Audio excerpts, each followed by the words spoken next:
कौन सी आवाज़ निकालने से शैतान दूर भागता है? क्या नाम है आपका? असनान। वो कौन से नबी थे जिन्होंने हवा में नमाज पढ़ी थी? हज़रत सुलेमान। अच्छा, आप ये बताएं कि वो कौन सी नमाज है जिसमें 3 फ़र्ज़ हैं? लव। वो कौन सी नमाज है जिसमें 3 फ़र्ज़ हैं? दिगर। नहीं, सोचें। कौन सी? हाँ, कौन सी है? 3 फ़र्ज़ कौन सी है? मुझे याद नहीं आ रही। मग़रिब की जो नमाज है ना उसमें 3। शाम की। हाँ, शाम की। अच्छा, आप ये बताएं कि गुस्ल के कितने फ़र्ज़ हैं? हाँ, पहले हाथ धोने हैं। नहीं जी, थोड़ा सोचें, बहुत आसान है। यार मुझे याद नहीं। सिर्फ 3 फ़र्ज़ हैं, मैं बताता हूँ।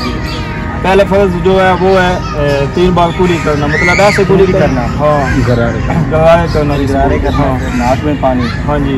फिर पूरे बदन पे पानी फेंकना कि कोई भी ऐसे पूरे बदन पे। हाँ, नहीं कोई भी बाल खुश्क ना रहे। फिर हाथ ऐसे करना 3 बार। उसके बाद कौन सी आवाज़ निकालने से शैतान दूर भागता है? अजान। हाँ बिल्कुल सही है, माशाल्लाह, बहुत अच्छी बात।